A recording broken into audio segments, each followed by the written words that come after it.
It's NFL Week 4, and let's get right into it with two different parlays that I've created for the games on Sunday. I'm going to start it off with Miami and Buffalo. This game easily has the highest total on the board at 53.5, and it's no wonder why when you have two of the top teams in points per game going head-to-head. Miami almost broke a record last week by hanging 70 points on Denver, and that was without Jalen Waddle, who is expected to return to the lineup this week. Miami is first in points per game at 43.3, while Buffalo is second at 30.3.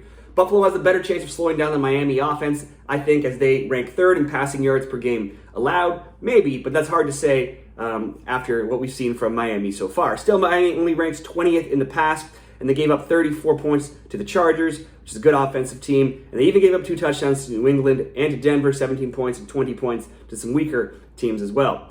As good as the Bills' defense have been, it's hard to judge as they've played the Jets, the Raiders, and the Commanders, 3 teams that rank 19th or lower in points per game so far. No matter how this one shakes out, I do think it's safe to say we'll see at least 2 touchdowns from both teams.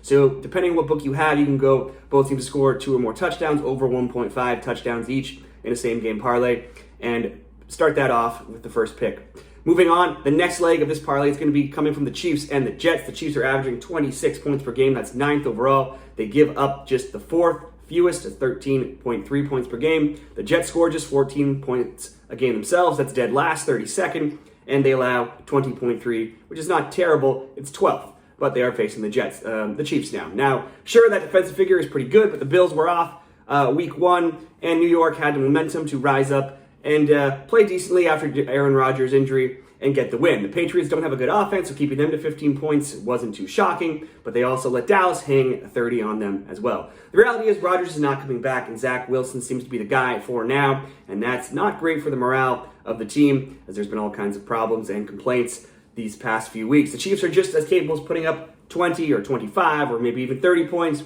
against this Jets team, and it's unlikely that Wilson and the Jets will probably get past the 10 to 14 point range. The Chiefs are big favorites, but we can tease them all the way down to -2.5 in this parlay to simply win by a field goal. And the final leg of this first parlay will come in the Cardinals and the 49ers. The Cardinals have surprisingly been respectable, maybe even more than respectable. They kept it close with Washington. They raced out to a 20-0 lead over the Giants before imploding and losing 31-28. And then they shocked the world with a convincing 28-16 win over Dallas last week. So maybe they aren't as bad as we all thought they'd be, and if this were against anybody else, I might stay away from betting against them this week, as they're proving to be a little feistier than we expected.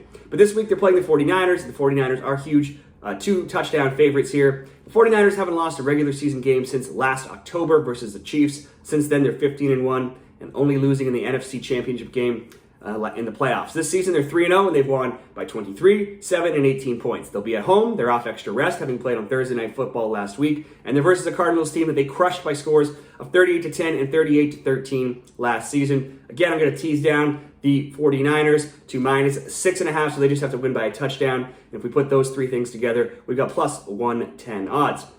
Parlay number 2, we've got 3 selections here, and starting with Minnesota and Carolina. These are 2 0-3 teams. The Vikings kept shooting themselves in the foot. They have the worst turnover differential in the league at -7, so that's not helping their cause to get their first win. Panthers rookie QB is coming back from a foot injury. He has, more so an ankle injury that kept him out last week, but Bryce Young looks like he should be returning. That's good news, except that the Panthers' offense was actually better without him last week, as Andy Dalton threw for 361 yards and 2 scores in a 37-27 loss. With Young, Carolina only scored 10 and 17 points, and Young threw for only 146 and 153 yards with 2 touchdowns and 2 interceptions combined.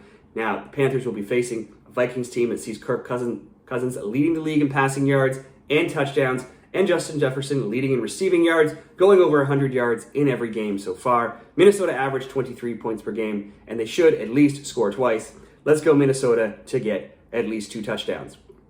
Next, it's the Raiders and the Chargers. Now, I don't trust either of these teams, but I trust the Chargers, oddly enough, maybe just a little bit more. The Chargers are dead last in passing yards allowed per game, but Vegas, maybe they won't be able to take advantage of that. They were, and they are, just mid-pack in passing yards per game at 14th, and that was with Jimmy G. He's still in concussion protocol, so it could be Brian Hoyer trying to go blow for blow with Justin Herbert, who's thrown 6 touchdowns and 0 interceptions, has the 4th most passing yards on the year and the top completion percentage. He'll be facing a Raiders team that gives up the 24th most points per game. And I just think the Chargers are a little bit better team right now, a little bit more upside. So we'll go Chargers to win on the money line for the second leg. And we'll round this out going to New England and Dallas. Now the Pats are around 6.5 to 7 point underdogs right now, and that may be enough on its own. But let's add a whole bunch more points here just to be safe in the alternate spread market. The Pats may be 1-2, while the Cowboys are 2-1. But I just think these teams may be a little bit closer than the point spread implies here. The Cowboys got to take advantage of the Giants and the Jets, two teams that have proven non-competitive thus far this season. Then last week versus another team that was expected to be non-competitive, they were down the whole game and they lost 28-16 to Arizona. In that game, they allowed the Cards to run all over them for 222 yards. The Cowboys are actually just 25th in rushing yards allowed per game, and they give up the third highest yards per rush at 5.3 in the league, which plays right into the hands of New England, who don't have an incredible passing attack, but they are decent in rushing. They're 14th overall in rushing, and they'll want to use their two-headed running back duo of Ramondre Stevenson and Zeke Elliott to move the chains, slow this game down, and keep the ball out of Dak Prescott's hands. But it's not just the running game. New England might not have an explosive passing game, and no one would be saying that they do, but Mac Jones does rank 10th in passing yards, and that is better than Dak Prescott, who ranks just 19th.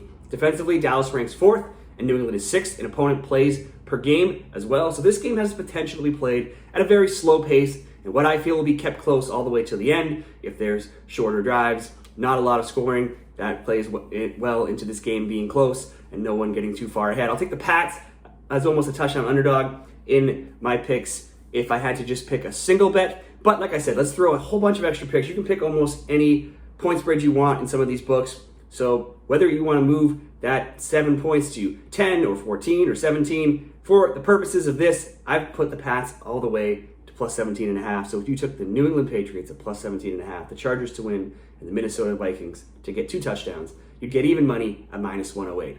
That wraps up my 2 parlays for NFL Week 4. These certainly don't pay off big money, but they do look very safe, and that's what we want. We just want to try to win a little bit of money each week. So let me know what your picks are for this week in the comments. Give this video a like, and please subscribe to the channel for more sports picks all year long. Good luck, everybody, with all of your NFL Week 4 bets this weekend.